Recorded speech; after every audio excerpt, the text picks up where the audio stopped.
Amen. Good morning po. Isang magandang umaga po sa ating lahat. Isang mainit na umaga. Ayan.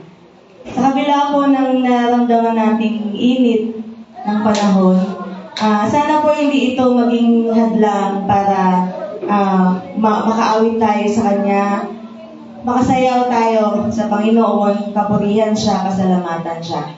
Amen po ba yun? Amen. So, sige po, hindi ko na matatagalin. Tumayo po tayong lahat at simulan natin na awitan ng Panginoon. Tayo po ay masiglang umawit sa ating Diyos na buhay. Hallelujah! Yes, Lord!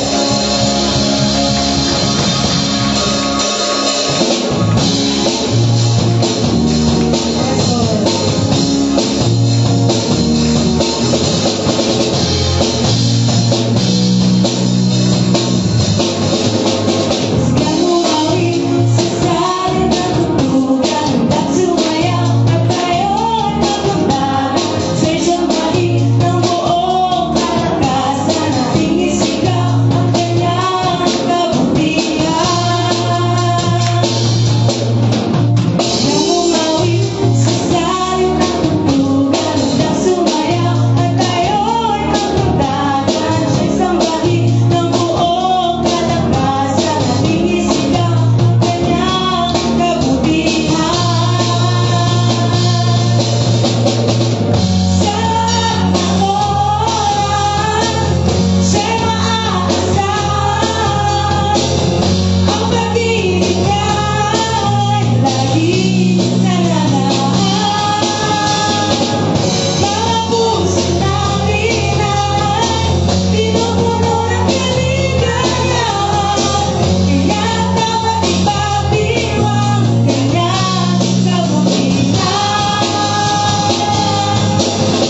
Yes, Lord.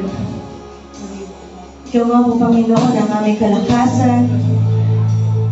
Hallelujah.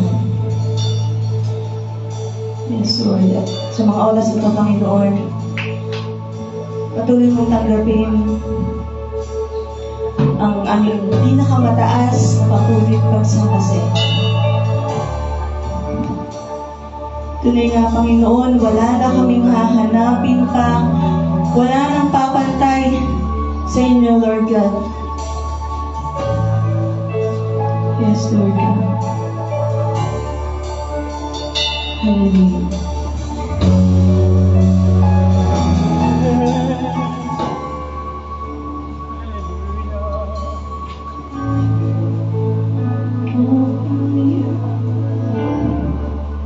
Nagmumula sa'yo,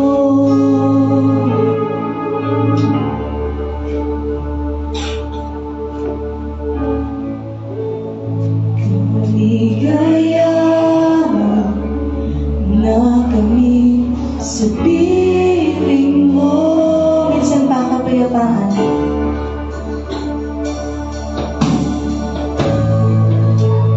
Kapayapaan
Ibigay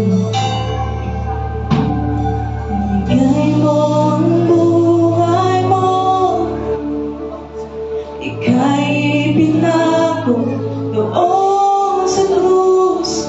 Ako'y pinatawad ng iyong awa't biyaya. Ikaw ang kayamanan mo,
We thank you, Lord. We thank you for your presence, Lord God. Dali nga, Panginoon, naniniwala kami, Lord, na nasa kalagitnaan ka namin, Panginoon. Salamat nga po, Lord God. At ngayon pa lang, inaangkin na namin ang katagumpayan ng gawain na to, Lord God. Hallelujah. Continue to fill this place with your Holy Spirit, with your holy presence, Lord God. Hallelujah. We thank you for everything sa iyong pong pinakamataas na maburing pagsamba sa pangalan ng aming Panginoong Jesus. Amen. Hallelujah. Amen! Palakpak nga po ulit sa Panginoon. Hallelujah! Hallelujah! Amen. Buhay ang ating Diyos. Amen? Naranasan niyo po ba ang ating Panginoon? Amen. Purihin po ang dakilang Diyos. Na po, damdaman natin ang presensya, pag-ibig ng ating Panginoon. Sumasabay ang init ng ating pagsamba sa kabila ng init ng panahon. Amen po ba? Hallelujah. Purihin po ang dakilang Diyos. Pakibati niyo nga po yung mga katabi. Ayan. Good morning sa lahat. Marami tayong anghel na kasama sa harapan. Ayan. Purihin po ang dakilang Diyos. Ang napakagandang umaga po. Ang tema natin ay about passion for God, passion for the lost. Actually, nakaraang buwan pa ito. Nakapagturo tayo sa inyo ng learn to love. Natandaan niyo po ba yun? Learn to love God, to love ourselves, and to love our neighbors or others. Na po, napakahalaga. Tandaan niyo po yan. Yung cross. Ano?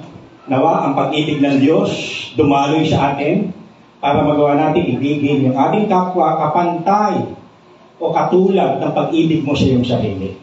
Amen po ba? Yung nasa gitna ng cross, hindi si Jesus, ikaw yun. Okay? Ikaw yung nasa gitna na dapat ang ating pag-ibig sa Diyos ay higit na mataas kaysa sa ating sarili at kaysa sa iba. Amen po ba? Dapat laging angat ang Diyos. At nawa, maranasan natin yung pag-ibig ng Diyos na yan. Ikaw na nasa gitna para magawa natin ibigin ang iba. Amen po ba? At siyempre matiyak mo rin sa sarili mo na ligtas ka. Mahirap magbigay ng pag-ibig sa iba. Mahirap magbigay ng kaligtasan sa iba kung ikaw sa sarili mo hindi mo tiyak na ligtas ka. Amen po ba? Diba? Diyan umiikot po yan. At yung po yung naituro natin, pero last week, itong nakaraang buwan na March, ano topic natin? God wants you to be revived. Sigal 37, tatandaan niyo po? Ha? Nahangad ang ating Panginoon, ikaw ay maging masigla, maging malakas. Dahil may dahilan siya, may layunin siya, dadalhin ka saan? Sa bunton ng mga kalansay, sa lugar ng mga patay, para sila ay bigyan ng buhay. Kumusta ba tayo? Diba? Yan po, tandaan niyo po yung mga patay. Nais ng Panginoon, sumigla ka, lumakas ka. Dahil maraming taong patay. Mga taong walang pag-asa, mga taong bigo, mga taong walang relasyon sa Diyos at dinala ka sa lugar na yan para sila ay pagpahayagan ng salita ng Diyos. Nang nagpahayag si Ezekiel ng salita ng Diyos, ano nangyari sa kalansay? Ha? Nabuhay ba agad? Yan, nagkaroon ng laman, nagkaroon ng litid, nagkaroon ng balat, pero may kulang pa. Sabi ng Diyos sa kanya, tawagin mo ang hangin sa lahat ng dako. Di ba? At nung pumasok sa katawan ng mga kalansay, na nagkaroon ng laman, ano po, pumasok yung spirit na ito, ano nangyari? Doon. Di ba? Ganun po, dalawang bagay lang para mabuhay ang isang tao sa kanyang relasyon sa Diyos. Una, makinig ka ng salita ng Diyos. Huwag mo yan pagkasawahan. Pamuhay natin yan. Pangalawa, yung infilling ng Holy Spirit sa buhay natin, hindi mawawala yung sigla. Amen po ba? Magiging palaban tayo mga napalataya. Ngayon naman, connected pa rin naman ito sa ating mga pinag-aaralan. Ay, hindi ito. Mamaya ito. Mamaya yan. Tuturo ni mamaya. Isa dyan. Build up. Yun. Ngayon naman po, ang ating paksa ay tungkol sa build up. Ano ba ang ibig sabihin yan? Tayo po ay nagbubuo. No? Tayo po ay nagbubuo. Tignan na natin sa ating mga sarili. I am a builder. Not a destroyer. Not a wrecker. Amen po ba? Ang nais ng Panginoon, mga kapatid, ikaw ay naging tagapagbuo, maging tagapagtayo, hindi tagapagwasak o tagasira. Amen po ba? Okay? Yan po ang nais ng ating Panginoon sa atin. Tanim natin niya sa ating isipan. Bilang mga anak ng Diyos, mga kapatid, ang goal po natin ay mag-build up. To build one another. Ano po? Yan po. So, tingnan natin teksto ngayon. Isaiah 58, 11 verse 12. Medyo naliit yata yung aking gawa. Akong si Yahweh, ang siyang sa inyo'y laging papatnubay. Lahat ng mabuting kailangan ninyo'y aking ibibigay. At palalakasin ang inyong katawan. Kayo'y matutulad sa pananim na sagana sa dilig. Wow, pagka pananim sagana sa dilig. Palagay niyo. Ayun. Inilagay natin halaman dyan. Ilalis na natin kasi kulang sa dilig. Kulang sa araw, namamatay. Kaya ilabas na natin yan. Ayun, nung natiligan sa labas, medyo nakaka-recover.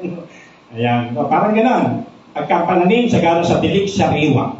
Matutulad sa batis na di nawawala ng agos ng tubig. Gusto mo po bang ganyang klaseng buhay na relasyon sa Diyos? Ano po? Hindi ka natutuyuan o hindi ka natutuyo? Muling itatayo ng mga lingkod ko ang kutang na durog. Muling itatayo sa dating pundasyon. Nakikilala kayo bilang tagapagtayo ng sirang muog. Sino makilala tayo bilang mga builder? Ano po? Sabi diyan, mga tagapagtayo ng mga wasak na bahay o pamayanan. Ang bahay, sinisimbolo ng buhay. Ano po? Purihin po ang dakilang Diyos. Muna lang, tayo pagpalang Ama, maraming salamat sa presence po ninyo na amin pong naranasan sa amin pong awitan pa lamang. Salamat po sa inyong pananatili sa lugar na ito. Salamat po. At ngayon kami mag-aaral ng inyong salita. Kailangan namin ang iyong patnubay. Muna pagkahari, kaalaman, karunungan, kaunawaan. Para ng Espiritu malayak mag-minister sa amin at gawin, matagumpay, mapagpala, mabuti ang aming pong mensahe.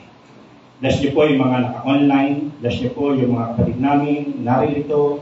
Kahit po yung mga wala pa rito na aming mga kapatid, kahit po yung mga kapatid namin may mga dinaramdam sa kanilang nga po mga pangatawan, kayo po yung maghimala. Ipangon sila sa kanilang mga higaan, mga may suliranin, kabigatan, kayo po ang siyang tumugon para nga po sa kanila. Maraming salamat. Muli namin na-entrust sa pagbuhan ng aming gawain. Samahan niyo po kami ng aming panalangin sa ngalan ng aming Panginoon Jesus.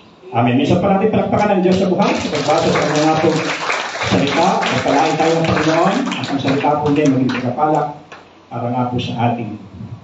Si Pastor Dan nasa Limesa ngayon. Si Pastor Raymond na po ay nasa Manila naman po sila. So ito po yung sinulat ni Isaiah, mga kapatid, na po noong panahon na mga Israelita ay nasakop, inalipin ng Babylonia. Okay?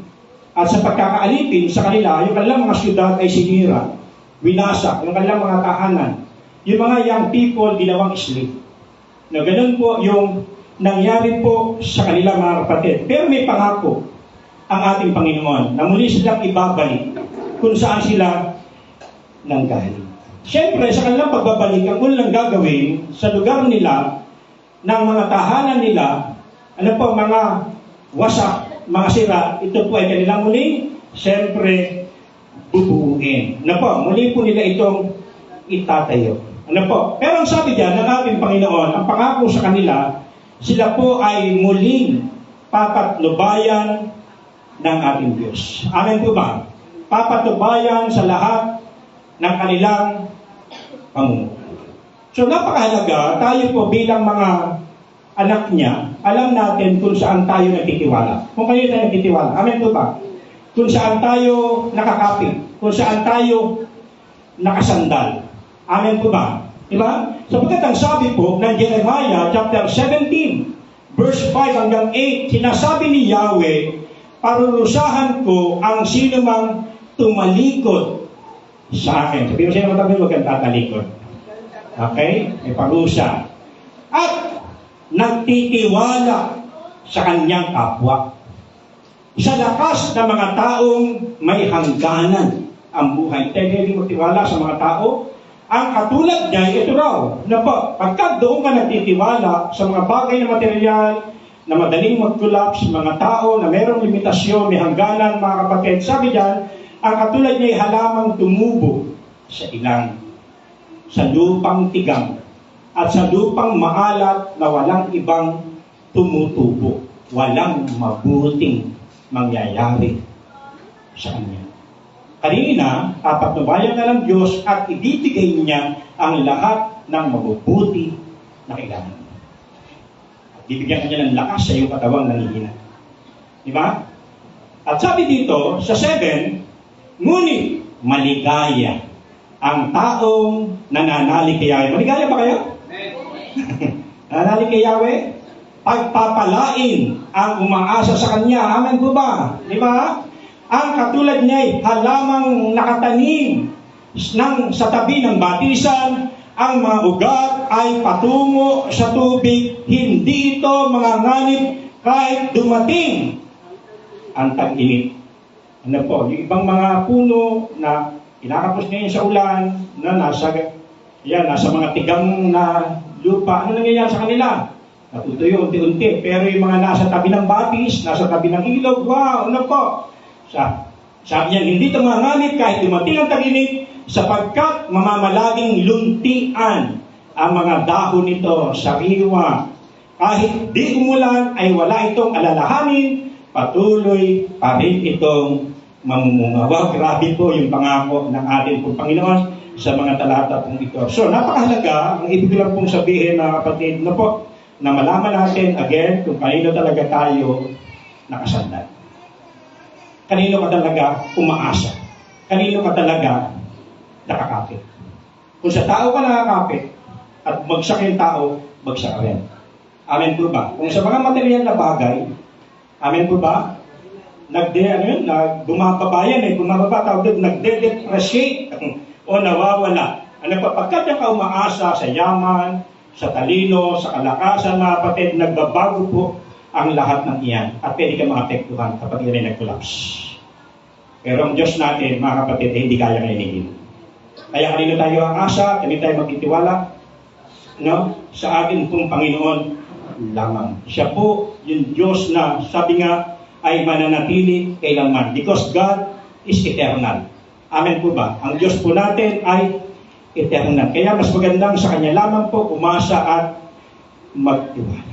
At kung tayo po nakasandal sa ating Panginoon, tayo po ay magiging unshakable. Amen po ba? Hindi ka kayang yanigin, hindi ka kayang tinagin. Nakikita po natin yung mga tao na ang tiwala nila sa Panginoon ay nahandoon, mga kapatid. Ano po nangyayari sa kanila? Kahit dumaan ang napakaraming pagsubok sa kanilang buhay, hindi yan pwedeng tinagin. Amen po ba? Sabihin mo nga, yung tabi, ikaw yun. Di ba? Dumaling man yung problema o napakatindi ang mga pagsubok, mga kapatid, hindi tayo kayang tinagin. Amen po ba? Sapagkat ang pangako ng ating Panginoon sa kanila, again, ganun din po sa atin, tayo po ay papatnubayan ng ating Panginoon. Ang sarap, mga kapatid, kapag alam mo sa iyong sarili na ikaw ay pinapatnubayan ng ating Diyos. Na tinuturo niya, ginagabayan ka ng Panginoon, ito dapat mong gawin, ito hindi mo dapat gawin. Ang sarap nun. Amen po ba? Kabahagi po noon, mga kapatid, maging yung pag-iingat ng ating Panginoon. Maraming kwento sa Biblia, yung mga patriarchs, yung mga man of God na nauna sa atin, Abraham, Isaac, Jacob, Joseph, Moses, so hanggang Exodus, di ba, mga Israelita na naglakbay sa ilang mga kapatid na walang tubig, pero sa kabila ng lahat ng iyon, dahil sila pinapatubayan ng ating Panginoon yung presence niya na napili nilang kasama. Amen po ba? Yung ulap, di ba? Simbolo ng kanyang presence. At after nung sabi ng mga kapatid, ibibigay ng Diyos ang lahat ng inyong mabubuting pangangailangan. Ano po, sa kabila nakapo sa tubig, kinausap lang ni Moses, lumabas yung tubig, pinrovide yung kanilang inumin. Amen po ba? Di ba, paano pakakainin ng Diyos yung 600 people, o 6,000 people, di ba, na mga kasama sa census. Bukod di mga babae, bukod di mga bata, o i-divide, o i-time sa 2.4 million. Paano? Ano, na-provide? Sino makakapag-provide nun, mga kapatid? For 40 years. Diyos lamang. Bumababa ang mana, bumababa ang karne, pugo, na kailangan po nila. At sabi doon, yung kanilang mga kasubutan mga, ano ba gusto, ano sandalya? May sandal siya sa bandon. Mga sinela, sapatos, lapak, siguro kapal na sa kalyo, no? Di ba? Yung mga kasubutan nila, mga kapatid, kung sila'y lumalaki rin ni Sote, na grabe yung miracle ng ating Panginoon na ginawa sa kanila dahil ang Diyos po ang kumakatnubay sa kanila. Amin po ba? Pinabuha lang po natin yung verse 11, mga kapatid, na wala pa po tayo sa verse 12 na ating paksa na para lang ipakita natin sa inyo. Ano po? At bukod doon, kapag tayo dahil nanghina, ano ba sa ating nanghihina? Ano ba sa ating nanghihina? Physically, spiritually, nanghihina tayo mga kapatid. Tama po ba? Kahit kabataan ka, nanghihina ka rin. Pero salamat sa Isaiah chapter 40 verse 31. Sa mga taong nagtitiwala sa Diyos ay muling magpapanibagong sila. Sila daw ay matutulad sa isang maya, sa isang agila. Tatakbo ng tatakbo pero hindi manghihina. Lalakad ng lalakad pero hindi. Yung sinabi niya kanina. Mapapagod. Sino? Pwede rin yung magbalik ka rin. No, pero yun ang nakalagay lang po sa Bible. So, ganun ang pangako ng ating pong Panginoon. Amen po ba? Ang Diyos po ang ating pong kalakasan. Amen po ba? Kaya kung ikaw'y namihina, sabi mo sa iyong sarili, mga kapatid, ang Diyos ang aking kalakasan. Amen po ba? O kaya sabihin niyo sa iyong katabi, mga kapatid, ang Diyos ang iyong kalakasan. The Lord is my strength, mga kapatid, and my portion forever. Si David mismo nagsabi niyan, ang Diyos ang aking kalakasan, ang Diyos ang bahagi ng aking buhay. Ilang sa iyan pangako ng ating Panginoon. Amen po ba? Muli ko kayong papatnubayan, kayo'y makakaranas ng mabubuti. Di ba? Sa lahat ng inyong pangailangan, at palalakasin ko ang inyong katawan, at matutulad kayo sa isang halaman, mga kapatid, na sabi nga sabi diyan, kayo matutulad sa pananim, na sagana, sa dilig, matutulad sa batis na di nawawalan ng agos ng tubig. Mga kapatid, gusto kong sabihin, kapag iyan po ay tunay mong nararanasan, ibig sabihin complete ka. Ibig sabihin buo ka. Ibig sabihin blessed ka. Pero hindi po tumitigil doon. Bakit ba tayo pinagpapala ng ating Panginoon? God wants you to become a blessing to other people or to other family o sa ating bayan ito, sa ating syudad na ito, sa ating probinsya na ito. Mga kapatid, taga CDC, pinagkapala tayo ng ating Panginoon sa ating family, marriage, business, career, di ba? O ano pa man dahil meron siyang dahilan. Para tayo po ay maging kalakasan, para tayo po ay maging pagkapala para sa iba. Amen po. Di ba? Iaalis ka ng Diyos sa kalagayan mong iyan para gamitin ka niya na tulay ng pagkapala para sa iba. Para ibahagi mo yung mga naranasan mo dati, naranasan naman ngayon ng ibang mga tao. Amen po ba? Di ba? May nagsabi sa akin, nagturo ako ng God want you to be revived, Ezekiel 37, bless na bless na. Pastor, salamat sa mensahe.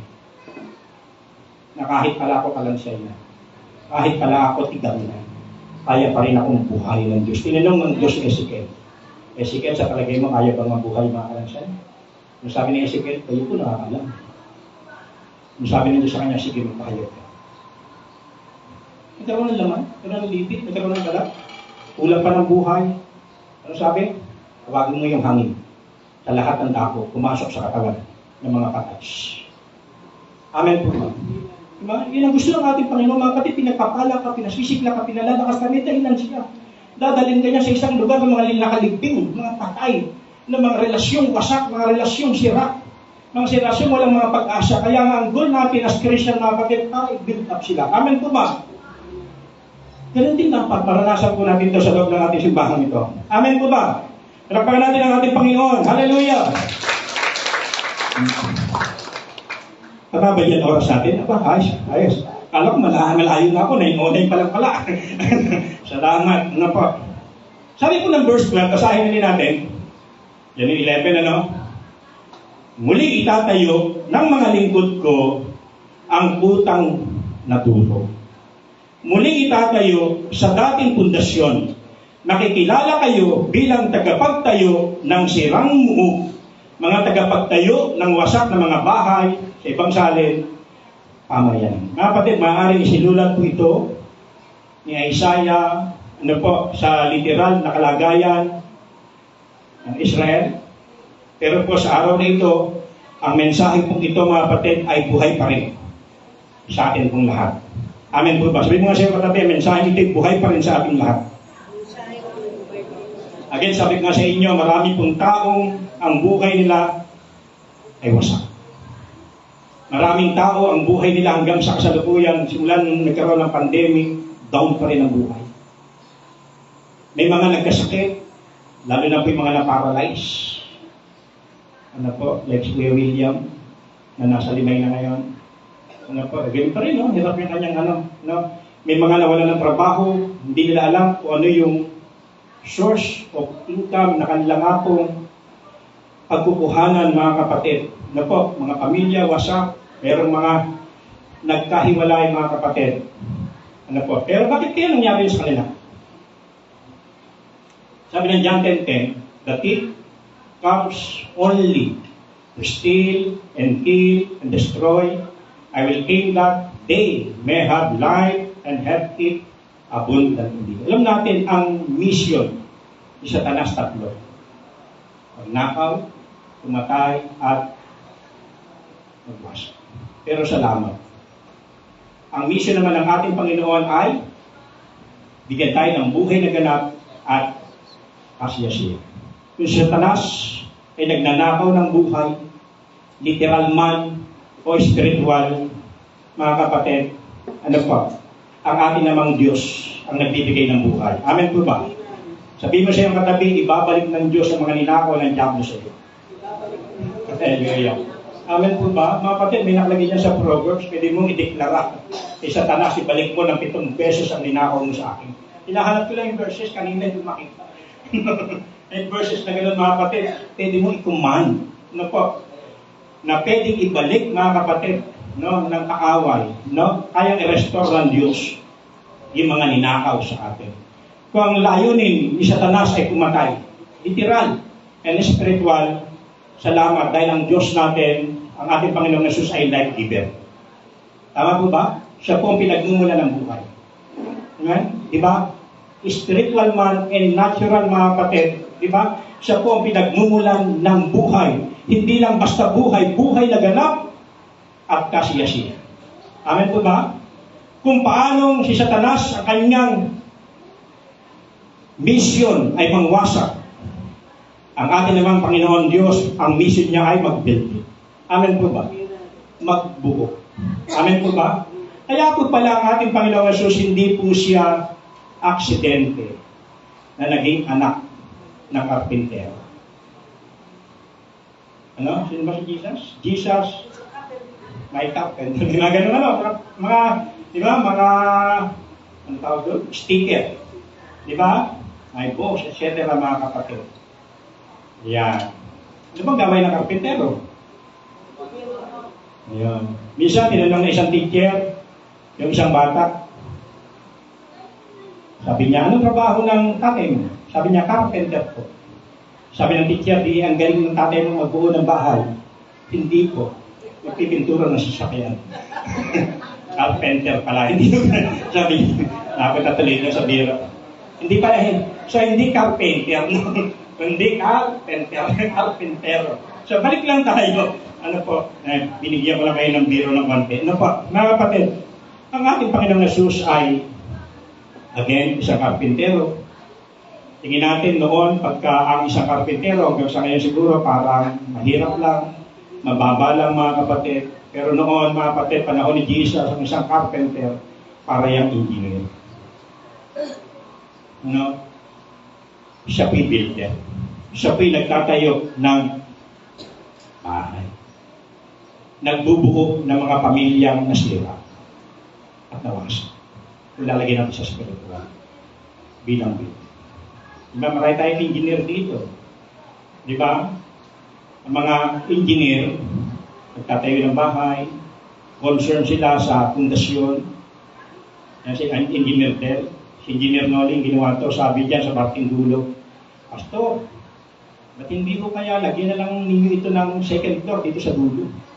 May nagsabi rin, nga, Pastor, Sanggunin namin kay engineer. Hindi pwede. Kasi kung lalagyan natin yan ng second floor, dapat ang ginamit natin bakal di sa is. Eh di 12 lang yun. So gano'n, hindi ko sabihin na concern ng mga engineer sa mga bakal, sa sukat ng semento na ginawa diyan. Tama po ba? Kaya nga hindi basta-basta sila pumipirma ng plano, kung mga sub-standard, ito pong plano.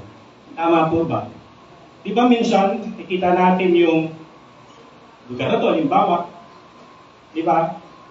Sabi ni engineer dito, Pastor, basta ang concern ko lang, pundasyon. Eh, yung mga architect kasi ano sila, outside na makikita mo sa kanila, concern sila sa mga palamuti, sa mga design. Pagka maganda ang bahay, pinupuri yung architect. Tama po ba? Pagka nag-collapse yung bahay, yari si engineer. Ganun ba? Yari si engineer. Kaya ingat sila sa pagtatayo ng bahay. Pero again, mga kapatid, the greatest carpenter o engineer, walang iba ang ating Panginoong Jesus. At kapag siyang nagbuo, hindi pwedeng mag-collapse. Amen po ba? Dalawang tao nagtayo ng bahay, kapag iyan ay nakatayo sa bato, sinisimbolo ni Jesus, kahit datnang ka ng ulan, baha at bagyo, problema, pagsubok, kung anuman mga kapatid, na dilubyo dumating sa iyo, gaano man intensity yan. Di ba? Sabi doon, pwedeng gumalaw. Katulad sa Japan, gumagalaw yung mga ano nila. Di ba? Yung mga pundasyon nila, mga kapatid, pero hindi nag-collapse. Amen po ba? Hindi pwedeng mag-collapse. Di ba? Ang binbuild ng ating Panginoon. Amen po ba? Di ba? Walang ibang pundasyon, kundi siya lamang po. So, yun po yung gusto ko lang pong sabihin para po sa bagay na yun, mga kapatid. Now, again, si Jesus Christ po ay isang builder. No po? Sabi diyan, ang Panginoon ay daw ay makikilala bilang tagapagtayo ng bahay. Ano? Tagapagtayo ng buhay, mga kapatid. Ano po? This is a Rhema word. Diba?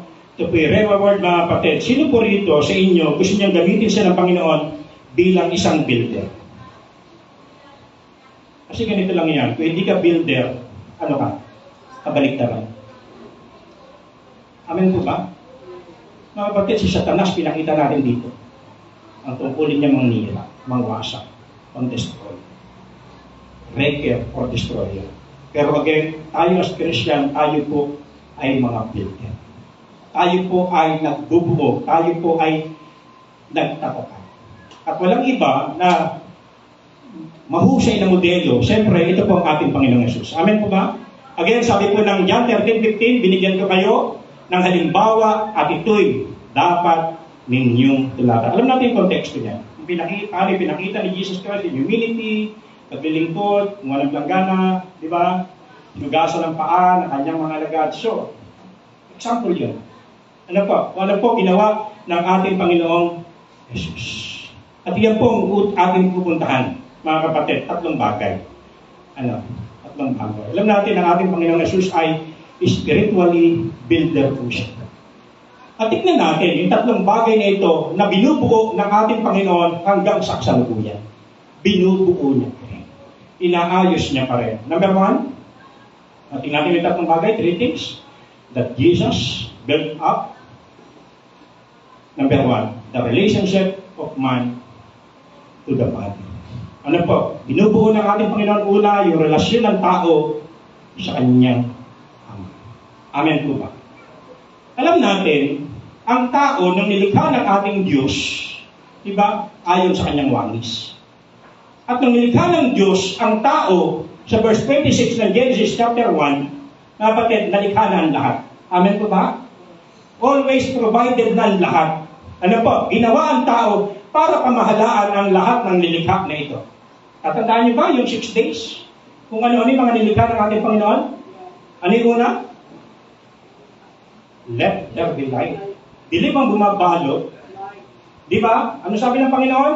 Magkaroon ng liwanag. Lumipas ang maghapon. Yun daw ay ikaunang araw. Pangalawa, ano sabi ng Panginoon? Puro tubig, magsama. Di ba? Nagkaroon ng yung dito, gap.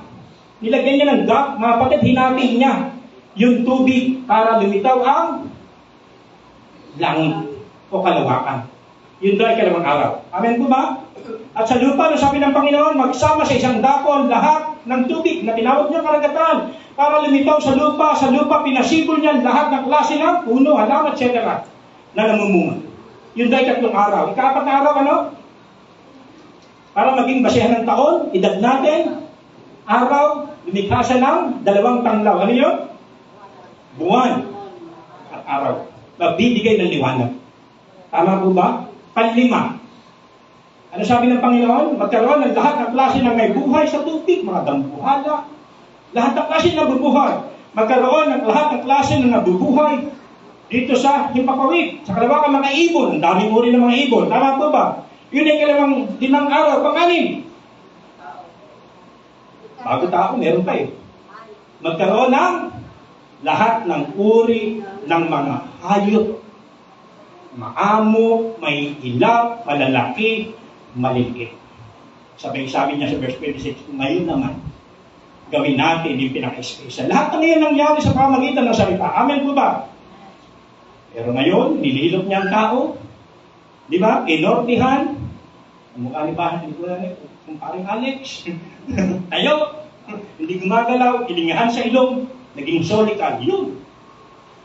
Diba? Ganyan po yung nangyari po sa atin. At sa pagkakalikha niya sa tao, ang ganda, very strong ang relationship, mga kapatid, ng unang tao sa Diyos. Araw-araw nakakausap ng tao ang Diyos. Kaya lang yung tao nilagay ng Diyos, nilagay sa atin ng Eden, binigyan ng utos. Huwag mong kakanin ito.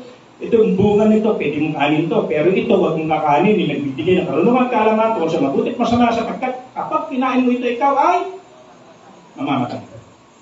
So, katingnan natin. Naghihintay sa talas nung ano, di ba yung una siyang nilikha sa mga tao, pero yung plano ng Diyos wala sa kanya. Nasa special, ito po tayo. Ay nakaraw sa ng tiempo, di ba? Hindi unin niyang lapitan, hindi masyadon. Si Eva, kaya mga babae ingat. Di ba? So katayan natin, may kasala ng tao. Ano naging resulta sa pagkakasala ng tao? Itong naging dahilan para sila ay magkasala, mapahiwalay, di ba? Sa atin pong Panginoong Diyos. Lahat ng paraan, ginawa ng ating Panginoon para makabalik ang tao, nagdugo niya yung mga propeta. Pero pagka matay yung mga propeta, balik na naman sila sa kasalanan, sinugo niya yung mga hari. Pero mismo yung hari, ano po, sila din gumagawa ng masama, kaya lalong napapariwara yung mga mamamayan. Amen po ba? Hanggang wala na siyang magawa. Kundi, salamat sa Malakay, chapter 4, verse 6. Yung huling aklat ng lumang tipan ay meron isang propetang nagprophesy. Muling magkakasundo ang loob ng mga ama. At ang mga anak, kung hindi, mapipilitan akong magtungo riyan at ganap na wasakin ang inyong bayan. Diba? At sino pong tumuwad yan? Ang atin pong Panginoong Jesus. Sabi ng Romans, chapter 5, verse 10, dati tayo'y mga kaaway ng Diyos. Ngunit tinanggap na niya tayo bilang mga kaibigan sa pamamagitan ng pagkamatay ng kanyang anak. So bilang dating kaaway, ngayon kaibigan ka niya, anak-anak ng Diyos, mga kapatid. At kailan nangyari yon? Na muling naresto ang relasyong ito ng mga anak sa Ama. Sabi ng Malakay chapter 4, verse 6, mga kapatid, nung si Jesus Christ ay bumaba rito. Ang una niyang binuo, ang una niyang binil. Di ba?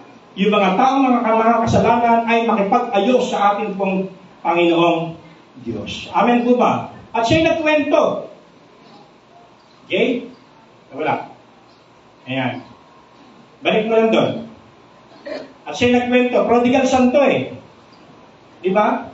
Ito po ay may kinalaman sa relasyon ng anak sa ama. Relasyon ng ama sa anak. Alam natin yung kwento ng prodigal son. Tama po ba? Ano ba yung kwento ng prodigal son? Ayun.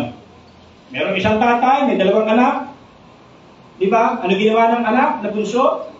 Sinunod ang kanyang sarili. Sabi niya sa kanyang tatay, tay. Actually, topic namin ito ng Friday, no? The parable of the loving father. The prodigal father. Doon po sa Pilar. Di ba? Sabi ng batang bunso, tay, amin na yung mana ko. Mamatay na kayo. Kasi yung mana ay binibigay kapag patay na magulang. Tama po ba? Di ba? Pero siya pinilit niya. Nahingiin sa kanyang tatay yung kanyang mana. Ang bait ni tatay, na ginawa ni tatay, binigay yung pati nga si panganay. Yung 2/3 binigay sa panganay, yung 1/3 binigay sa bunso. Ganun kasi sa Jewish culture, ganun.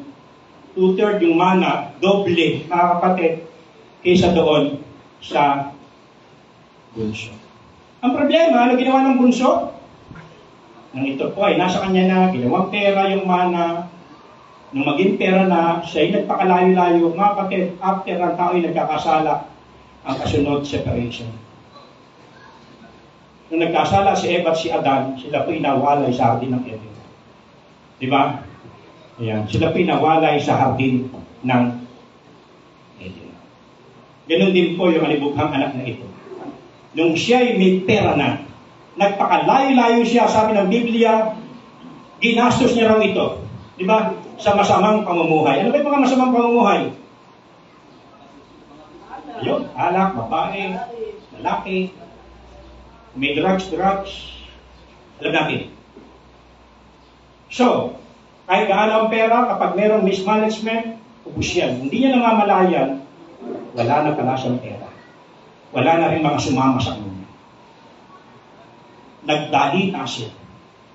Di ba? Nalubog siya, para siyang nakumunoy, habang gumagalaw palubog ng palubog. So, ganun po natin makikita yung larawan ni Iyon. Di ba? Nag-apply ng trabaho, naging tagapag-alaga ng baboy, sa gitna ng bukid, dumating sa kanya yung tinatawag na realization. Amen po ba? Kaya nga mga taong nagkakasala, huwag yung tuldukan. Ipag-asa kaya habang buhay. Amen po ba? Kapag dumating sa isang tao yung tinatawag na realization, mga kapatid, yung makapagmuni-muni iyan sa kanyang sarili, ma-realize niya yung kanyang pagkakamali, nag-design siya. Ano sabi niya? Babalik ako sa tatay. Magsisisi ako sa Diyos at sa aking Ama. Diba? Kailan nangyari? Alam niyo, tiglasan niyo makas. Alam niyo, mga kapatid, kapag nakita ng Diyos ang ating mga puso, kung tayo po'y nalalayo at nalulubog sa pagkakamali at nakita ng Diyos yung desisyon mo, totoo. Seryoso sa iyong puso, makakatanggap ka agad ng lakas, ng strength. Akalain mo, siya po ay tumayo, bumalik, naglakad, papunta sa tatay, willing niyang tanggapin yung kanyang pride. Mga kapatid, ang isang taong hindi niya nare-realize sa kanyang pagkakamali, mga kapatid, wow, mag-aaway kayo niyan, sasabog kayo kung kayo magsasalubungan. Kasi hindi niya aminin ang kanyang pagkakamali. Ang batang ito ay handa niya nang tanggapin sa kanyang sarili. Di ba? Ang kanyang pagkukulang. At tanggapin. Ano kaya isip niya sa kanyang pagbabalik? Hindi bilang ko kaya ako ni tatay? Hambalusin kaya ako ni tatay? Di ba? Pero hindi. Again. Alam natin na surprise siya. Pagbalik niya, si tatay, ang tagal na pala siyang hinihintay. Di ba? Nasa si tatay, laging nasa tore, nakatingin sa malayo. At kung meron siyang napansin, anak ko yun, tayo mga magulang, yabag lang, kilos lang, palikod lang, batok pa lang ng ating mga anak, kilala mo na, ano ba yun? Tama ko ba? Ano ginawa ni tatay? Agad na nagpapir, agad na bumaba. Yung kanyang robe, bawal po sa isang mayayaman, kilalang tao, na yung kanyang robe, mga kapatid, ay kanyang iangat. Kawalan po yun ang dik-ditik. Pero para sa kanya, na, kung ano sabihin ng paligid ko, mahalaga sa akin pamilya ko. Mahalaga sa akin yung anak ko. Tama po ba? Ganyan yung mga nanay. Mga magulang, mga kapatid, alang-alang sa pagmamahal niya sa kanyang anak. Tumakbo siya. Di ba? At nung nagkatapat na sila ng kanyang anak, anong ginawa ni tatay? Tumakbo, niyaka, pinutog ng halik. Amoy baboy yun. Diba? Yung mga nanay dito, yung anak ninyo, mga anak ninyo maliliit pa, naglaro-laro dyan, pawis na pawis. Ikaw, kadarating mo, bilang lolo, lola, yakap sa apo, halik ng halik, di mo pansin yung asim ng kanyang katawan. Tama po pa, ganun na ganun, mga kapatid, ang ginawa ng tatay na ito. So, sabi mga kapatid, na-restore yung relasyon nito pong bata sa kanyang tatay. Alam natin yung kwento na yun. Ano lang message doon na sinasabi sa atin ng Panginoon, mga kapatid, sa kanya pong kwento about prodigal son. Ito po may kinalaman sa pagbuo ng relasyon ng ama sa kanyang anak. Ay typology po nito, mga kapatid, tayo po yung mga anak. Amen po ba? Dalawang klase nga lang ang anak. Literal, na makikita mong nagkakamali, pero isang tao sa puso niya alam yung kanyang pagkakasala. Amen po ba? Yung tatay, sinalubong yung anak, pero nung dumating yung kuya, galit yung kuya. Di ba? Sabi na, ano meron dun? May party. Kaya maingay. Kasi yung anak, yung kapatid mo, di ba? Bumalik. Sinubutan ng sandalyas, binigyan ng singsing. Pinatay o pinatabang buya. So, masama yung loob niya.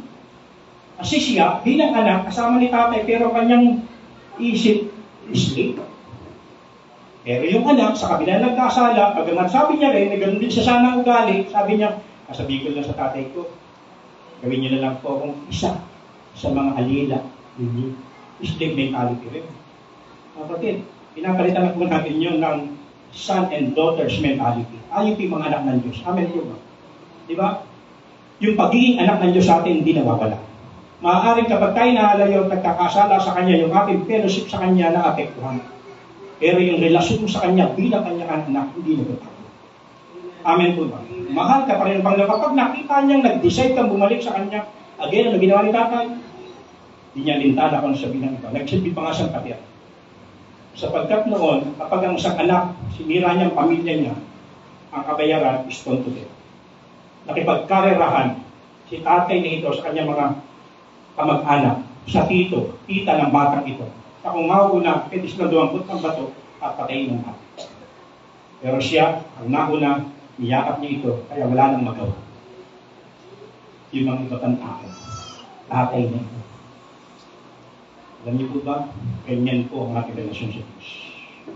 Amen po ba? Kung gaano katibay. Kung gaano niya binild up ito, mga kapatid. Sana maintindihan niyo po yan. Amen po ba? Di ba? At yan din po ang nais ng ating Panginoon. Again, paano ma-restore? Simple lang. Ano ginawa niya? Nagpakumbaba, nagsisi, bumalik sa Panginoon. Simple lang. Pwede ka ma-restore. Amen po ba? Kaya palakpakan natin ang ating Panginoon. Yun po yung una, mga kapatid, na pa, yung relationship ng tao sa Diyos. Yun ang unang binil ng ating Panginoon. Second, the church. Ano po? Yung simbahan, mga kapatid. Ano po sabi ng Matthew 16? Di ba? Pausap ni Jesus si mga alagad. Ano po? Pausap niya si Peter. Sabi ni Jesus sa mga alagad, sa inyong pagkakarinig na sinasabi ng mga tao, sino ako sa kanila? Sa narinig niyo. Di ba? Alam niyo mga kapatid, iba-iba po ang pagkakilala ng tao sa Diyos. Kahit po yung mga disipulo, iba-iba po ang kanilang pagkakilala. Kahit po tayo. Di ba? Iba-iba po ang ating pagkakakilala sa ating Panginoon. Amen po ba? Yung iba, sabi ng isang bulag sa John chapter 9, matapos sa pagalingin. Di ba? Nung tinanong siya, mga Pariseo, sino nagpagaling sa iyo? Ang tao. Si Jesus. Di ba? Pangalawa, lumapit ulit sa kanya, sino nagpagaling sa iyo? Bali ko'y propeta siya. Nung mismo, nung malaman ni Jesus at lumapit kay Jesus, John chapter 9, verse 38, di ba? Kilala mo ba? Kung sino yung nagpadilat sa iyo? Di ba? Ano sabi ko ng lalaking ito? Ayun po, opo, Panginoon. Doon siya nagpatira pa. So tumaas. Minsan ganun din po tayo. Diba sa atin, pagkakala sa kanya, iba nga ng leyon, ako lang siya, guro lamang siya, prophet lamang siya, pero tayo, ano pagkakakilala sa kanya? King of Kings. Lord of Lords. Pagka mataas ang yung pagkakakilala sa kanya, katulad ni Pedro, sa Luke chapter 5, nung makita niya kung sino yung gumawa ng himala, ano sabi niya? Panginoon, lumayo kayo sa akin, agad siyang nagpatira pa. Mga kapatid, habang tumataas ang ating pagkakakilala sa Diyos, lalo ko naman nagiging humble sa Kanya. Ganon din po rito. Sumagot yung mga alagad. Sabi ng isa, kayo daw si Juan Bautista. Sabi ng isa, kayo daw si Elijah. Sabi ng isa, kayo daw si Jeremiah. Sabi naman ng isa, kayo daw yung iba't ibang propeta. Sino inausap ni Jesus? Ikaw naman, Pedro. Sino ako sa iyo? Ano sagot ni Pedro? Peter replied, you are the Christ, the Son of the living God. Bullseye. Mga kapatid, tayo po ang Kristo, ang anak ng Diyos na buhay. Kaya nga sabi ng verse 18, and I tell you, you are Peter, and on this rock I will build my church, and the gates of hell shall not prevail against me. Alam na natin. Ano pa? Again, mga kapatid, ang binibuildan po ng ating Panginoon, again, sino po yun? Una, ikaw ay builder, dapat ang iyong pagkakakilala sa chief cornerstone. Ano po? Talaga namang kilala niyo po siya. The chief foundation, mga kapatid, ano po? Walang iba kundi ang ating Panginoong Jesus. Amen po ba? Dapat ganoon po kataas yung ating pagkakakilala. Ang Greek word niyan, anong Greek word ng church? Ecclesia, nang ibig sabihin ay called out from darkness into light and assembly of citizen, mga kapatid, mga kapulungan ng mamamayan. Ano po? Ito po yung mga tao, yung church, mga kapatid, ito po yung mga tao na tinawag mula sa kadiliman tungo sa kaliwanagan o tungo sa kaharian ng Diyos, sa kingdom of God, from kingdom of darkness to the kingdom of light. So dito, ang tinutukoy ni Jesus na church, hindi building. Amen po ba? Iba kapag kausap mo siya, hindi niya sabihin sa iyo, may second floor, may rooftop, mayroong basement. Ang sinasabi ni Jesus na church, mga kapatid, ayon po sa Matthew chapter 16, ayon pong lahat. Amen po ba? Tayo pong kapulungan ng mga tao mula sa kadiliman, hinango ng ating Panginoon para mamuhay sa kaliwanagan. Amen? Palakpakan natin ang ating Panginoon. So, nabubuo po ang church ng Panginoon, mga kapatid, sa pamagitan, again, ng pagdidisciple o discipleship. Ang discipleship, mga kapatid, it is a process of transforming people to become like Christ. Hindi lamang po ito para classroom type.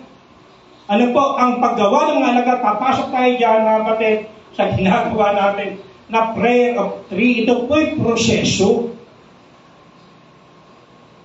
para ganap na babago ang tao na maging katulad o kawangis ng ating Panginoon. Again, nilikha ng tao, ng Diyos ang tao ayon sa kanyang wangis at larawan. Ito ang goal natin lahat sa pagdidisikulo. Di ba? Ang gawing mga katulad ng ating Panginoong Yesus, yung mga tao, mga kapatid. It is a process of transforming people like Christ. Discipleship is a process of building people to become like Christ. Madalas sabi, ito po ay pagbuo o pagdidevelop ng mga tao para maging katulad ng ating Panginoong Diyos. Amen po ba? Kung sa family, sabi ng Psalm 127, verse 3, mga anak natin, regalo ng Diyos. Tama po ba? Diba? Verse 4, ang goal natin ay slating process para matulad sa isang palaso sa kamay ng isang mandirigma. Kapatid, lahat po tayo may goal sa ating pamilya.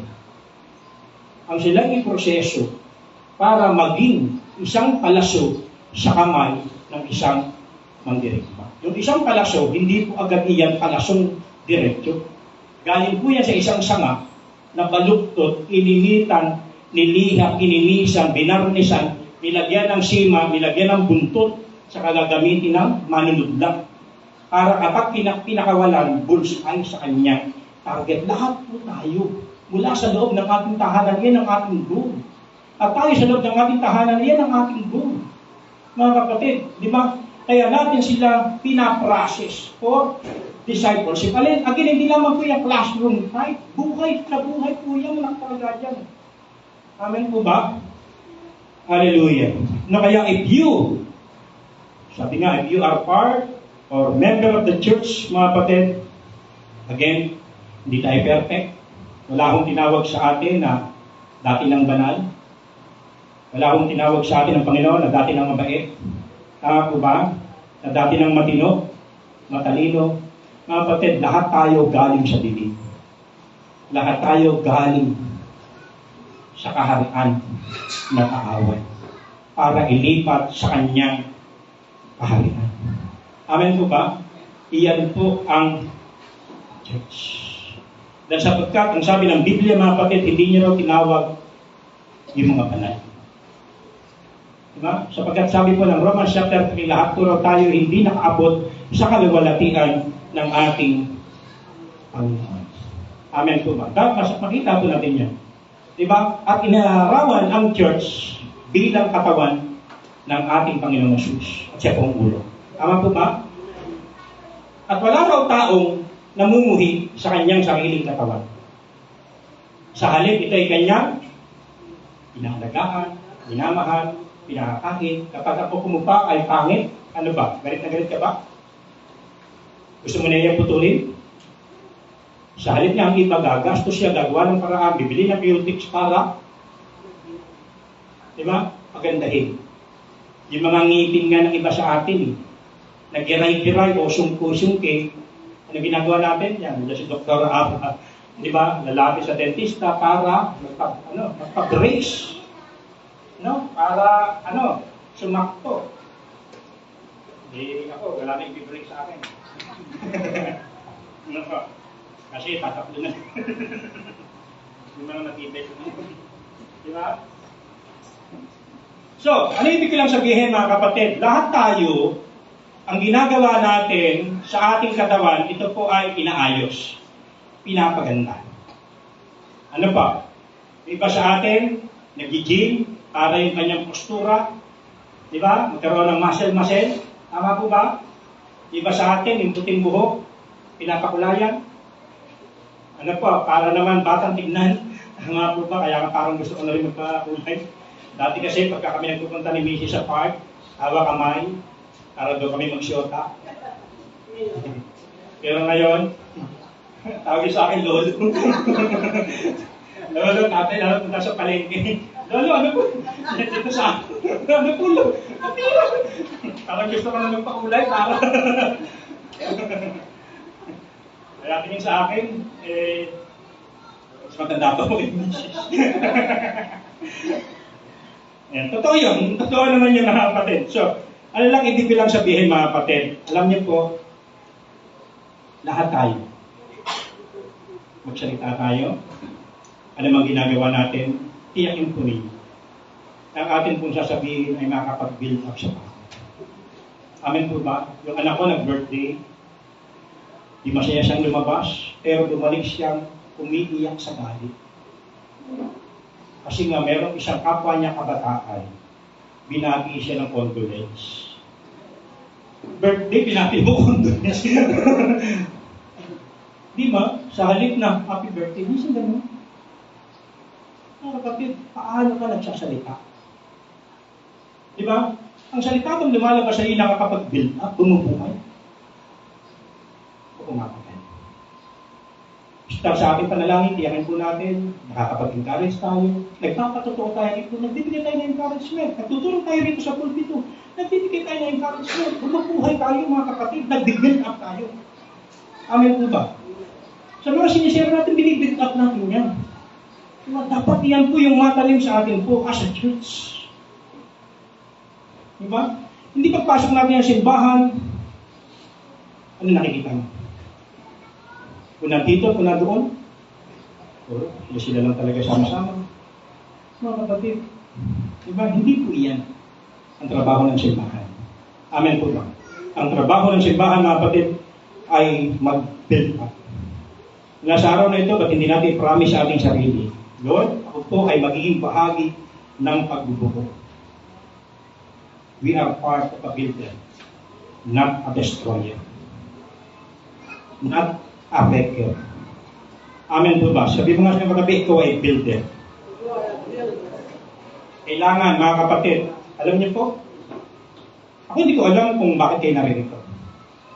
Baka iba sa inyo, tumakas lang sa hiram lang ng pera para lang makarating dito. Baka ilan sa inyo, merong dinadalang problema na mabigat. Merong sakit. Diba? Dapat yun ang isip natin. Sa halip na hinapdos mo, hinambalos mo pa. Sa halip na lumakas, lalong humina. Diba? Isipin natin, paano tayo tumingin sa mga tao? Katulad ba ng pagtingin ng ating Panginoong Jesus, Matthew chapter 9? Yung tema na yan, yung text na ginagamit natin, para sa passion for God, compassion for the lost. Diba? Nung mapansin ni Jesus Christ, yung mga tupa, para daw na wala ng pastor, mga hagard, mga pagod, mga lito. Hirap na hirap. Diba? Dapat daw natin ganung tignan yung ating mga kasama. Amen po ba? Na hindi natin binubuli. Diba? Dapat inaangat natin. Amen po ba? Ayan. Minsan, ang nabubuo sa usapan, minsan si Marites saka si Marisol ang nabibuild up is wish. Ayan ang goal natin mga kapatid, kapag gossip na, ang naging usapan, na handyan ka bilang Kristyano para ipihit sa gospel yung usapan. Amen po ba? Nagbibuild up tayo.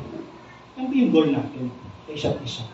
Diba? At matuwa tayo sa isa't isa na naririto. Tama po ba na napili? Hanggang ngayon, wala tayo nagsama-sama nandito. Diba? Nakikita mo, ginagamit ng Panginoon. Matuwa tayo doon. Amen po ba? Bakit ka maging hamon yun sa atin Hindi ba maging challenge yun sa atin? Hindi yung sila. Hindi yung mga kapatid, hindi yung nakaka-build up, mga kapatid. Amen po ba? Napakahalaga na maging ganun po yung ating pong pagtingin. Again, yung simbahan hindi perfect. Hindi banal. Meron feeling banal. Pero hindi banal. Kung lahat iyan, banal na, punta ka ng ospital. Di ba? Kung lahat ng nasa ospital magaling na, wala na sila ron. Tama po ba? Nasa bahay na yun. Amen po ba? Kung lahat namin ito'y mabait ka na, wala ka na sa mundo. Amen po ba? Baka kinuha ka na ni Lord, ni-rapture ka na. Amen po ba? Kasi may inaayos pa sa atin, kaya tayo narito pa. Amen po ba? Kaya tignan natin, kung meron mga nagkamali sa isa't isa mga kapatid, na kailangan natin gawin, tanggapin, i-accept. Amen po ba? Kalingain, mahalin, tulungan. Amen po ba? Kung meron nang ihina, hindi yung itingin. Amen? Purihin po ang Panginoon Diyos. Ano pa? Sa John chapter 8, isang prostitute. Di ba? Ano ginawa niya? Kasi prostitute mo. Lumapit yung mga tao sa mga Pariseyo, sinabi nila na huli ito. Ang ginawa ng mga Pariseyo, dinapitan naman si Jesus, may mga tao na papansinin yung mali mo, hindi para tulungan ka, kundi para lalo kang ipahiya. Para lalo silang husgahan ng ating Panginoong Yesus. Yun po ang lapit ng mga Pariseyo kay Jesus. Amen po ba? Ayon po sa batas ni Moses, kailangan ng babaeng nahuli ng akto sa pangalan niya ay patayin sa pamagitan ng pagbato. Inilit nila si Jesus. Hindi kumikigdo si Jesus. Tahimik lang si Jesus. Kapipilit nila si Jesus Christ at susulat lang sa lupa. Binibiro ko nga, palagay niyo, ano kaya sinulat ni Jesus sa lupa? Hindi nakakaalam. Palagay niyo, ati ano kaya sinulat ni Jesus sa lupa? Hindi kaya sinabi ni Jesus, bakit niyo alam? Nanginginig pa kayo? Ganun kaya? Di ba? O sige, sabi ni Jesus, o sige, yung may malinis na kamay. Yung walang ginawang kasalanan, pinapayagan kong bumato. Mauna na kayong bumato. Meron bang bumato? Sabi doon, mula matanda hanggang bata, bumagsak ang bato sa lupa. Di ba? Bumagsak ang bato sa lupa, mga kapatid. Sino na iwan? Si Jesus na walang kasalanan, bumato po ba siya? Mga kapatid, ang tinuturo po rito, bawal judgmental. Hindi tayo pwedeng mambato sa ibang tao. Yung nagnakaw ng 10,000 at nagnakaw ng 100, at nakita na nagnakaw ng 100, na nagnakaw ng 10,000 ito, at sasabihin niyo, huy, ang sama mo. Dahil sa 100 lang, ito 10,000. Alam niyo po, sa paningin ng Diyos, parehas lang tayo ng pangalan. ay wala kang karapatang pumato sa iyong kapwa. Kapag tayo nakakita ng tao nagkakamali, kailangan natin gawin, i-build up siya. Tulungan siyang makabalik, tulungan siyang makarecover, ipanalangin siya. Tama po ba? Yan ang goal po natin mga kapatid. Sa sino man tao, dapat mula sa loob ng bahay, sa ating kapitbahay, sa ating barangay, sa ating limbahan, yan ang goal, yan ang dapat isip mo. Ano po yung mga nagkakamali, hindi para sila lalong idiin, lalo silang maliitin, ipahiya. Nakita ka na nagnakaw, tapos ginawa mo. Pinost mo sa FB, ganito, ganyan, kita-kita yan, nako. Alam niyo mga kapatid, kawawa naman yung taong yun. Kawawa yung taong yun, bakit hindi na lumabas ng bahay? Baka magdikti yun dahil yung kanyang mukha kita niya na gano'n na nangyari sa kanya. Amen po ba? Sabi nga, pagka tayo magkukorek, criticize in private, praise in public. Kung pupurihin mo ang tao, iproklama mo sa marami. Pero kung papahiyain mo siya, i-personal mo. Di ba? Sabihin mo. At minsan dyan tayo nakaroon ng problema. Minsan baliktad eh. Di ba? Pinapahiya sa madla, pero yung pagkapupurihin, hindi na dapat. Amen po ba? So napupunta lang po tayo ng gano'n ang ginawa siya. Pero again, ano ginawa ni Jesus Christ? Binil yung babae. Hindi rin kita hahapunan. Hindi rin kita paparusahan. Hindi niya nilabag yung batas, pero pinag-ira niya yung grace. Tumayo ka, pero huwag ka nang magkakasala. Kapatid, yan po ang goal natin lahat. Hindi tayo pwedeng mag-judge, hindi tayo hukum. Tayo ko hinuhukuman ng Panginoon. Diba? Yung pagpapalin po natin. Si Zacchaeus, pumasok si Jesus, alam natin, si Zacchaeus, nangungulimbat. Diba? Bilang tax collector, pero nung pumasok ba si Jesus sa bahay ni Zacchaeus, sinabi niya ba, Hoy, Zacchaeus, yung mga gamit na ito, na-out of ko. Mga kapatid, ang unang ginawa ni Jesus, binild niya yung relasyon niya kay Zacchaeus. Kaya naman na-convict si Zacchaeus. Kaya na-promise niya. Ano sabi niya? So, sorry niya. Di ba? Nang-apat na doble sa mga taong nadaya niya. At yung natitira, yung kalahati na ito, ibibigay ito sa mga tao. Mga kapatid, kahit hindi ka magsalita. Di ba? Babalik yan sa Panginoon. Hintayin mo yun. No? Ako natutunan ko yun sa mga tao. Sa Diyos ko na lang sila sinusunod. Sa Diyos ako nagsasalita. Kasi dumaan na ako dun eh. Sobrang higpit ko. Nagpapakain ako ng papel pagka walang assignment yung anak mo. Pag ako pamalo, pinapahubad ko to. Saka yung aking stamping pagka pinalo ko yan. Diba? Pero nabala na sa akin yun. Yung ating estilo ng parenting. Amen po ba? Ganon din si kids. Dapat ganun tayo. Katulad ng mensahe natin. The church, mga kapatid, sa relationship between men to God, mga kapatid, ang gusto ng Panginoon magkaroon tayo ng intimacy. The church, ang gusto ng ating Panginoon ay building other people. To build other people. Mga kapatid. Ano pa? Panghuli. Ito. Nasayin ka. May tatlong pagsusuri bago mo sabihin. Ito ba'y totoo? Dapat ko bang sabihin ito, makakabuti ko ito. Mga kapatid, merong mga pangyayaring totoo. Pero hindi makakabuti, kaya hindi mo dapat pinigyan. Ang gospel totoo.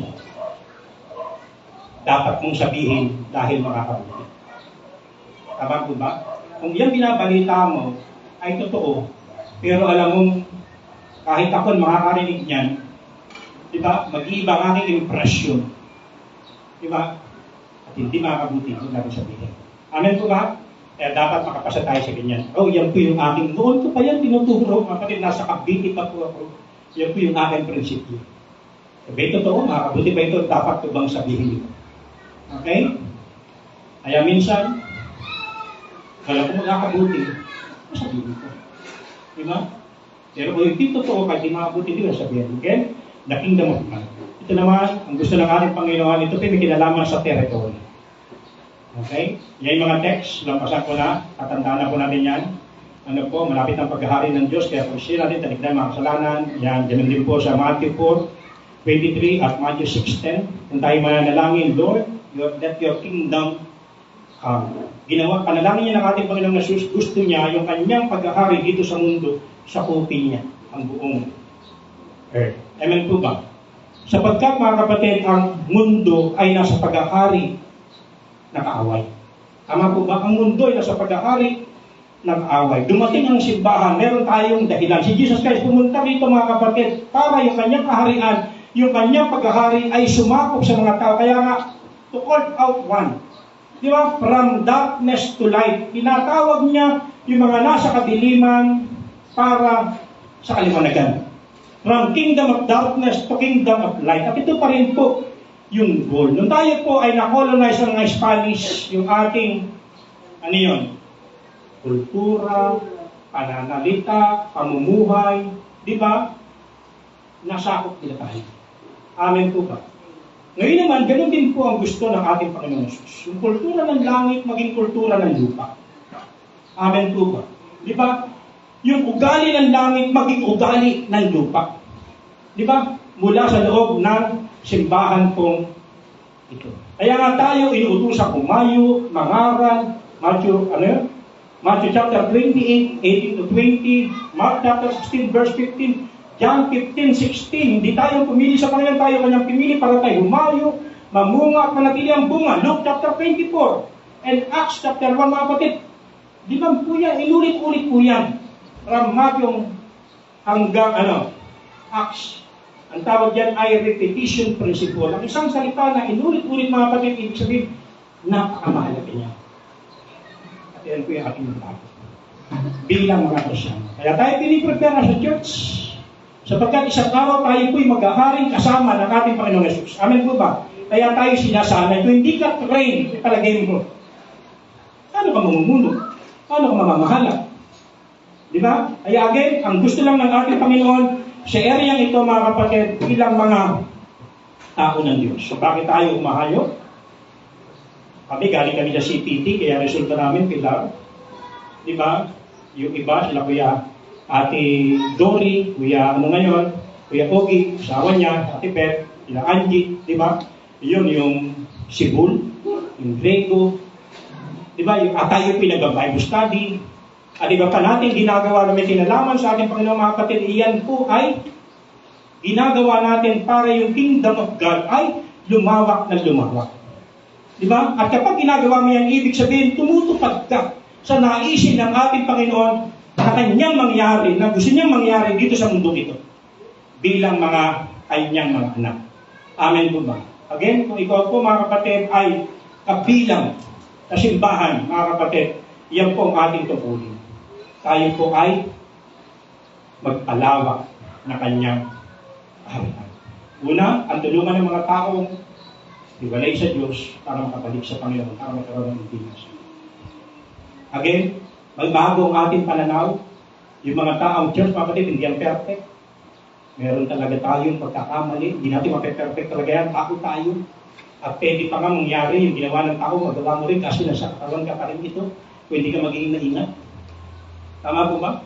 Pwede ka mag-rebelde kung hindi ka maging maingat. Di ba? Kaya tayo, babad lang tayo sa ating Panginoon. Amen po ba?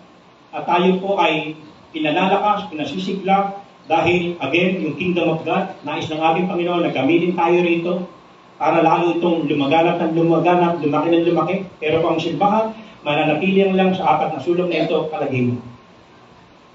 Hindi tayo nakakatulong sa pagkapalawak at pagbubuo nito. Amen? Kaya lahat po tayo ay binibuild up, mga kapatid. Sa last verse natin, at ngayon, pinatagupitin ko kayo sa Diyos at sa Kanyang salita na nagpapahayag ng Kanyang kagandahang loob, siya makapagpapatibay sa inyo at makapagbibigay ng lahat ng pagkapalang inilaan niya sa lahat ng Kanyang pinapaging banal. Hindi ka lang binubuo ng ating Panginoon, handa ka rin niyang magpalangin. Amen po ba? Meron bang kausap ng mga builder dito? Again, I am a builder. Not a destroyer. Not a breaker. Tayo po'y tagapagbuo. Tayo po'y tagapagpatatag. Tagapagtayo. Diba? Hindi tagapagsira. Alakapan natin ang ating Panginoon. Hallelujah. Tayo manalangin. Pinupuri ka namin, Panginoon, sa umagang ito. Alam namin sa aming sarili, wala kaming magagawa. Without the power of the Holy Spirit, katulad lamang kami ng isang sanga, kung ito po ay nakakabit sa puno, nasusuplayan siya ng sustansya nito at pwede siyang mamuhay. Pero ang isang sangang ito'y walay sa puno, ay anong gawin nito? Hindi ito makatatayo. At ang dulo nito ay matutuyo at mamamatay. Lord, wala kaming ibang tanging kailangan, kundi kayo lamang. Kaya sa oras na ito, narito kami, kilala po ninyo, wala kami pwede may tatago, ang buhay namin ay langkad, hayag sa inyo. Sa oras na ito, pinahabol mo kami kung paano kayo, aming Panginoong Jesus, bumaba sa lupa, binuunin nyo yung relasyon ng mga tao tungo sa Diyos. At kapag hindi ito nangyari, sabi kanina, sa Malakay chapter 4 verse 6, paparusahan nyo. Pwede kami makatanggap ng judgment. Pero salamat, isa kami. Sa binuksan ninyo ng pangunawa, na-realize ang aming pagkukulang, kaya nagbukas kami ng aming puso at tinanggap si Jesus. At kami ngayon ay nilagay niyo po sama-sama sa Diyos bilang kapulungan ng mga tinawag mula sa malayo, mula sa kadiliman para mamuhay sa kaliwanagan. At para ang inyong kaharian ay lumawak. Magagawa po namin ito, Panginoon Diyos, kung mismo ganap naming naunawaan yung naisin mong ito sa buhay po namin. Kaya sa oras na ito, sinasabit namin ang aming mga sarili, pinag-iisihan po namin yung aming mga pagkukulang, kung sa halip na kami po'y magbuo, nagiging dahilan kami ng paglayo ng mga tao. Nawawasak namin ang buhay nila sa pamagitan ng aming mga maling pamumuhay, maling pag-uugali, mga maling pananalita. Kaya narito kami, isinusuko ang lahat ng ito sa inyo. Minsan pa, ang iyong biyaya ng pagbabago ng ganap naming buhay ay inyong ganapin sa bawat isa. Ikondik mo kami lagi, alalahanan mo kami sa aming mga kinikilos, sa aming mga ginagawa, kung ito nga ba ay nakakapag-build up. Lalo na po kami mga tagapanguna sa iglesyang ito, mula sa mga pastor, mula sa mga leaders ng bawat ministry, mula sa mga volunteer, hanggang sa mga miyembro aming Ama. Sapagkat nais namin kumatawan, Lord God, sa mga gawain, tungkulin ng inyong nga pong iniaatas sa amin lahat. Kaya nyo nga pong ganap mong pagpalain ang mga katotohanan ng mga salita mong ito sa aming mga buhay. Ito po'y mag-uhay, ilang 30, 60, kundi 100. Ang dami ng buhay namin ito ay gamitin niyo pong tulay ng pagkapala para maraming taong wasak ang buhay, walang relasyon sa inyo, nawawala ng pag-asa, gamitin niyo lamang po kaming instrumento para sa kanila, para sila ay mapalakas. At kami rito, sa loob ng aming simbahan, mga naririto kahit yung mga wala naming mga kasama, gamitin niyo lamang po kaming ma-influensya sa isa't isa para lalo kaming tumibay sa aming pananampalataya. Tulungan mo kaming walang magtataboy sa amin. Kaya nyo nga pong ang maging mensahe ng aming ipinapahayag ay maging message of acceptance, message of forgiveness, message of love, O God. Dahil iyan ang dala-dala mo kung kayo po'y pumarito dito po sa lupa. Ama, maraming salamat. Pinagpala mo na ang umagang ito sa amin lahat. Yan nyo nga po yung mga katotohanan ng inyong salita, ang magbigay ng balot ng aming katawan, magbigay ng ligid at mga laman. At banal na Espiritu, ikaw po ang bumuhay. Dahil ikaw naman, tungkulin lamang po namin ang bawat isa i-connect sa inyo. Pero hindi kami ang pinagmumula ng buhay. Kayo po ang pinagmumula ng buhay. Gamitin niyo lamang po kami sa bagay na yan. Gawin mo kami lahat ng instrumento para may palapit namin sa inyo ang mga tao. Salamat. Salamat. Ito, aming panalangin sa pangalan ng aming Panginoong Jesus. Lahat po na anak ng Diyos. Pagsabi ng Amen. Amen. God bless po.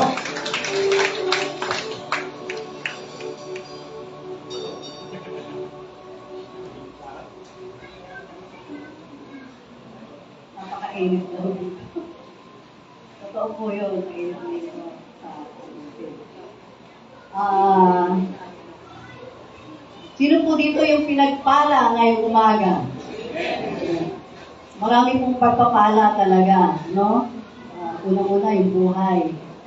Pangalawa, yung mga tinatanggap natin sa Panginoon, di ba? At yung mga kasagutan ng ating mga problema, talagang pinagpapala. Ang pagpapala ay galing sa Diyos. Amen po ba? Lahat ng pagpapala talaga galing sa Diyos. Kaya nga, ibinabalik natin sa Panginoon yung mga pagpapalang tinanggap natin.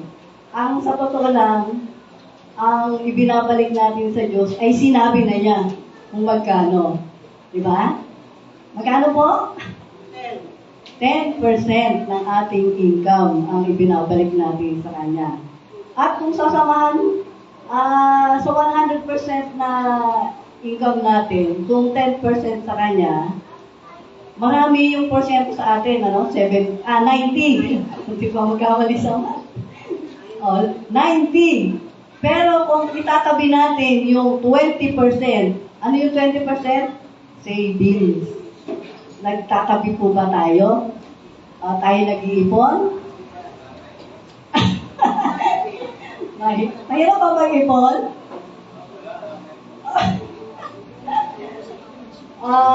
10% kay Lord, at itry natin na 20% ipon.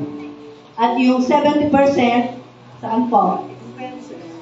Sa living expenses natin, no? Para in any case or in emergency, meron tayong magagastos kapag tayo may ipon. Yan po yung tinuturo namin sa financial management. Ano po? Hindi yung ubos-ubos biyaya. Kapag bukas, nakatunganga. Ayan. So, pagpapala mula sa Panginoon. Sabi nga, give and it will come back to you. Good measure. Pressed down, shaken together, and running over. Diba? Nag-umapaw. So, pag nagbigay, mayroong tatanggapin. So, totoo lang, napakarami natin tinatanggap sa kay Lord, no? Napakarami talaga. Alam niya kung mauubusan ka na. Tatawagin ka niya, ito gawin mo. Pagkatapos mong gawin, wow, may blessing. No? Diba? Ganon si Lord. Kapag may ginawa ka, merong ibabalik sa iyo ang Panginoon. Tama ba? Naka-smile si... I forgot your name. Okay. So, bago tayo magbigay, manalangin po tayo sa Panginoon. Hallelujah. Napakabuti mo, O Diyos. Yung mga salita mo pa lamang, Panginoon, na kami ay nababago araw-araw. Kami po ay nagkakaroon ng liwanag sa aming daraanan. At ikaw, Panginoon, ang nag-guide sa amin sa araw-araw. Sa mga desisyon na aming ginagawa, Panginoon, ikaw ang guide namin. Napakarami po namin tinatanggap sa iyo, Panginoon. Ang aming mga physical health, ang aming mga ginagastos araw-araw sa aming mga pamilya, ang mga anak namin ay nagiging sumusunod, Panginoon, sa kanyang mga magulang. Isa po talagang pagpapala yan na aming nakakamtan mula sa iyo. Sapagkat yung salita mo pa lamang, Panginoon, ay punong-puno na kami para magamit namin sa araw-araw na aming pamumuhay. Salamat, O Diyos, na ang nais mo sa amin ay mag-build. Katulad ng ginawa ng government namin, Panginoon. Build, build, build. Hindi lamang infrastructure ang binibuild, kundi yung buhay mismo ng tao ang binibuild, Panginoon, upang makasunod sa iyo, kaharian, makasunod sa mga panuntunan ng kalangitan, Panginoon. Maraming maraming salamat, Diyos. Na tunay nga, na kapag kami ay sumasa iyo, nagkakaroon kami lagi ng liwanag, Panginoon, sa aming landasin. Kaya Lord, maraming maraming salamat sa pagpapala, financial. Lord, kailangan lang namin ibalik sa iyo ang hinihiling mo sa iyong salita. Ibigay ang 10% ng aming income sapagkat yun ang nais mo para magamit din namin, Panginoon, makabuild ng sambahay-sambahan na ito, Panginoon, sa lahat ng ginagamit namin sa lugar na ito. Maraming maraming salamat po sa pagkakataon na kami ay makapagbigay. Maraming maraming salamat po. Ito po ang aming panalangin sa pangalan ng aming Panginoon. Amen. Amen. Let's give unto the Lord.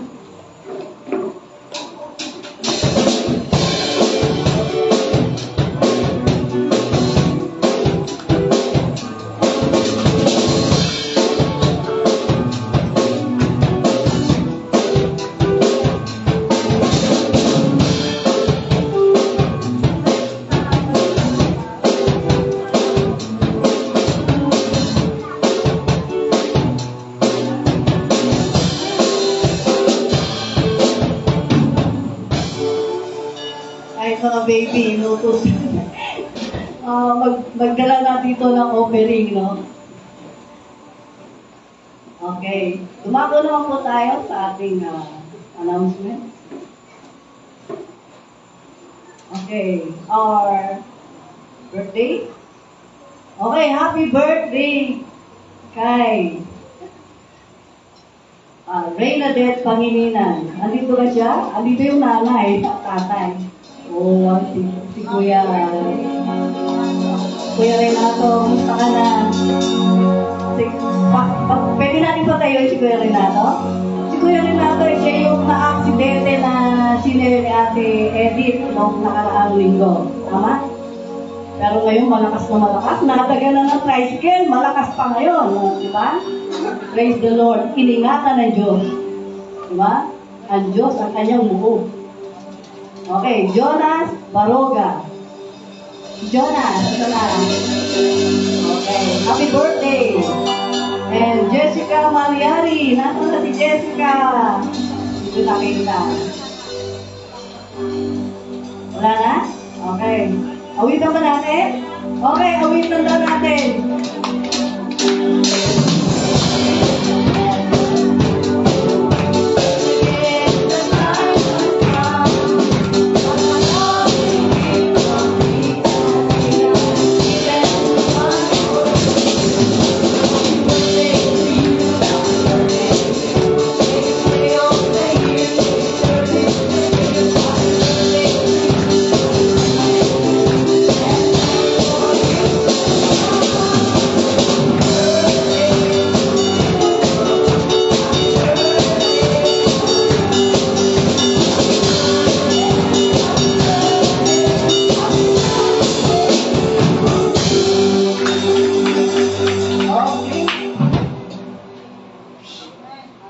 Announcement, prayer meeting, face-to-face every Wednesday.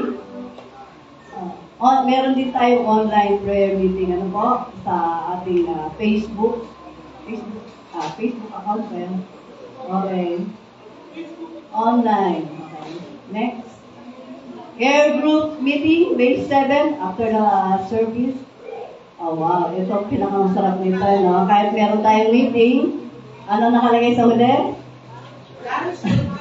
Lunch will be provided. Okay, punta po tayo sabagay, nandito na tayo. Wait lang. Ayun. Okay, next. Wala na. O, sige po, tayo pong lahat ay magsitayo. At manalangin tayo sa ating Panginoon para sa ating closing prayer. Tapos may grouping po tayo ngayon po. Okay, disciple, evangelism, and leaders.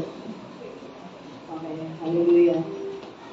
Panginoon, maraming salamat po muli sa umaga na ito na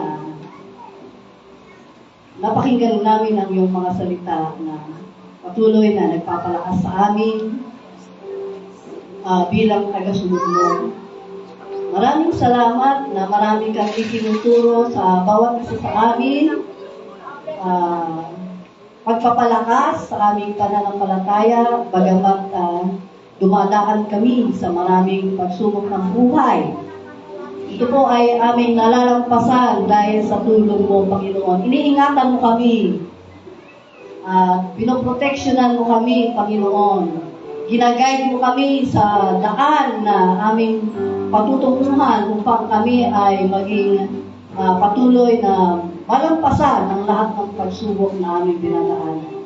Kahit sa panahon ngayon, Panginoon, na napakainit, kaya dumadalangin kami ng pillar of cloud kapag mainit, Panginoon.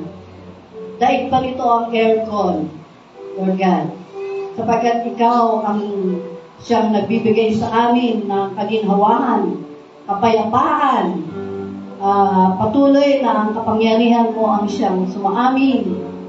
Panginoon, yung presensya mo na lagi ka namin kasama, Panginoon, sa magitan ng mga awit, mga panalangin, at pagsubaybay, Panginoon, sa iyong mga salita, pagbabasa ng iyong mga salita.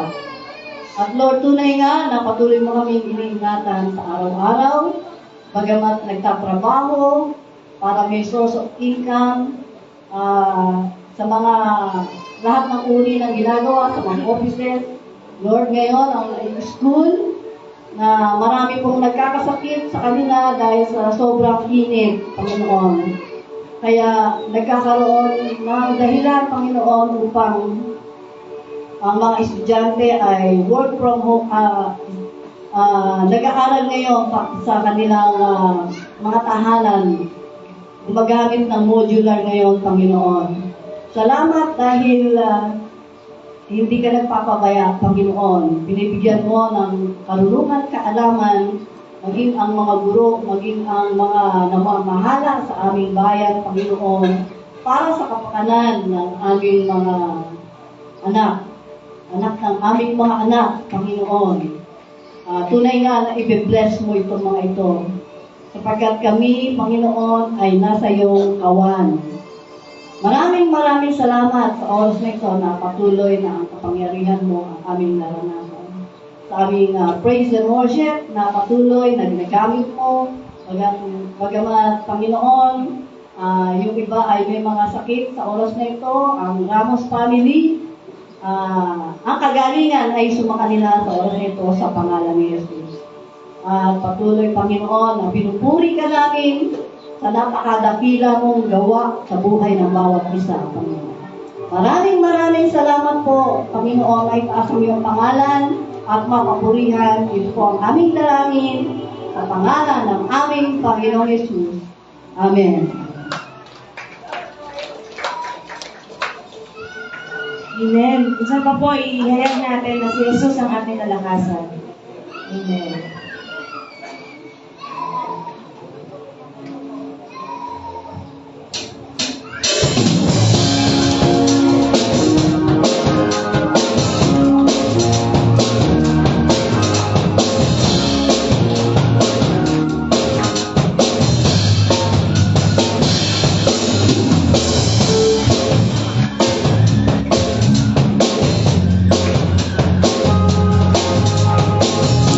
Lord.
Advance!